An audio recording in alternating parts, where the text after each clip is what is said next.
very close family, and I'm extremely fortunate to have an enormous amount of compassion and love around me from many, many people that I know. So I try and put that into the work as well.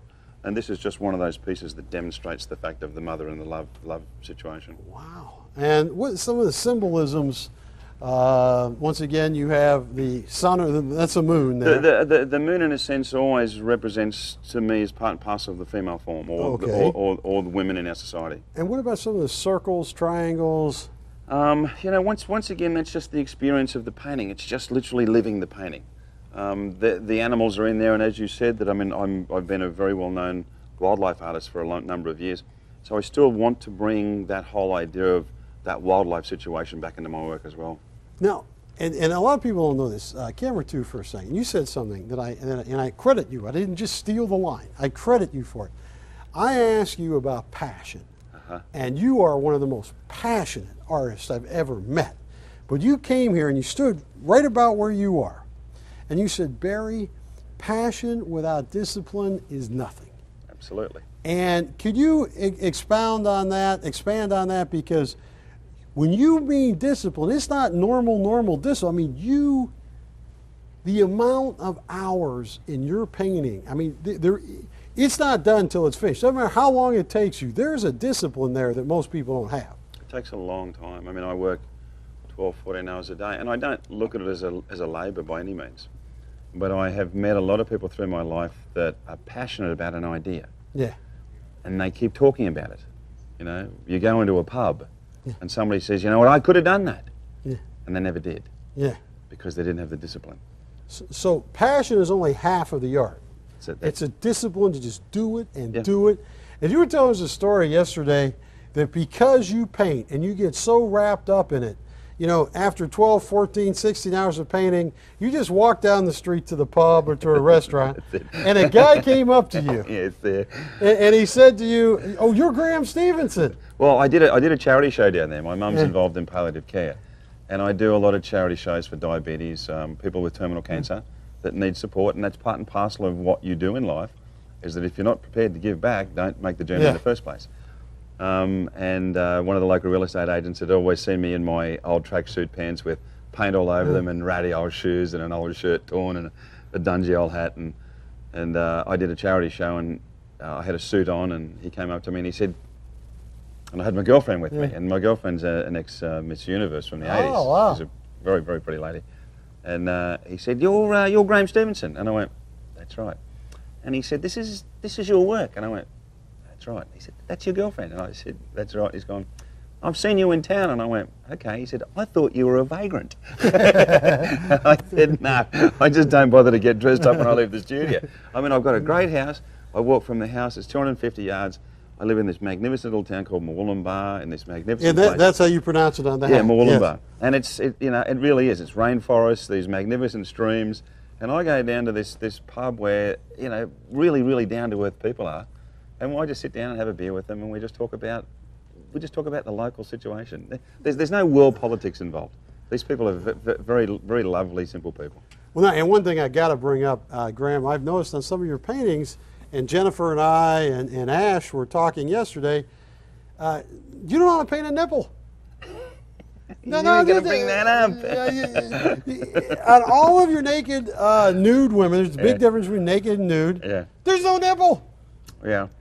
What happened? I sort of left that out. I sort of thought there was a political situation there, so I just didn't bother to do it. And you know, and it's two reasons. One, what are they? We got to go to Canada. Yeah, we got to go to Canada. And it's also that when you do paint there's a difference in art between a naked person and a nude person. Yeah. Nude is a goddess-like form that Sure. very few people have. And I'm just joking. We were hounding him all day about that. He was. Well, yeah. I mean, I have done beforehand, and I love painting the female form, but in a sense that there is a sense of political correctness sometimes, and you know, I make a living out of what I do, and I have to do that sometimes. Yeah. That's the bottom line. Well, Graeme, you've been up here for 45 minutes. Oh, God, I got to wasting sell much some time. art. And you're on your way to San Francisco, then you come back to LA, and then you go back to Australia. Back to Australia. Yeah. Maybe you'll have me over again in February. Yes, we will. We will. And ladies and gentlemen, on top of that, You know, we're going to make sure this book just came out, and I think most of the paintings we're selling tonight are in this book. Yep. And so it might take a while. Graham's going to make sure there's a personal remark in some of the books. On everyone. And man, Graeme, thank you, bro. Thank you. All And the best. have a safe flight. Thank you, guys. Yeah. Thank you very much. Bye. Folks, this has been just a pleasure, and to have Graeme here, and he represents a cutting edge of surreal art, and I didn't get enough time to talk to him, but he mentioned the mathematics in art and in science, and yesterday we were talking about all kinds of stuff about, you know, mitochondrial DNA, chromosomes, 48 versus 46, and you see there's this passion when it comes down to numbers. And these paintings that you see tonight represent some of his most important works. And I don't even know how to price them, some of them, because, you know, here, look at this, is a big book. And there is the cover right here. So whoever buys this piece, this is a cover of a huge book. You know, Graeme Stevenson, Journey. And there's a picture on the back cover. One of the pictures that we have for sale tonight. Graeme in front of it. This is a rare opportunity. I mean, you know, it's hard enough to get a signed and numbered piece from some of these. And oh my goodness, some of the pieces we sold in the past are in this book. Oh, The Temptation of Eve is one of my all-time favorite pieces. Look at this, Claire, right here. Page 114 is the Huntress that we have tonight.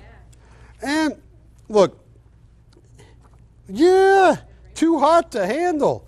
Yowza, yowza, yowza. Should have asked Graeme what that line means. We have a lot of the pictures. Now, folks, this is a book, and you're getting the originals to the book. So I hope you're out there tonight, and I want to start. Claire, is there a request? Hank, you know, because we showed 7 or 8 paintings, but I have done an awful job of explaining how important. I have a Will Barnett book. Will Barnett is 90-something. He's a symbolistic artist.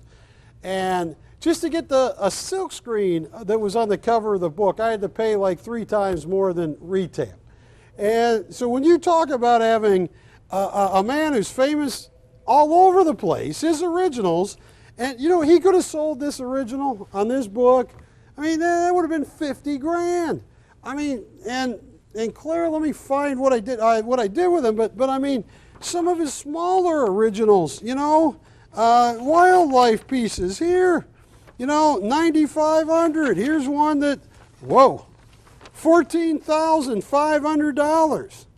You know, for one of his originals on eBay. I got sheets everywhere. 10,000, 12,000. And, you know, and he sold paintings 15, 20,000. There he is with Huey Lewis.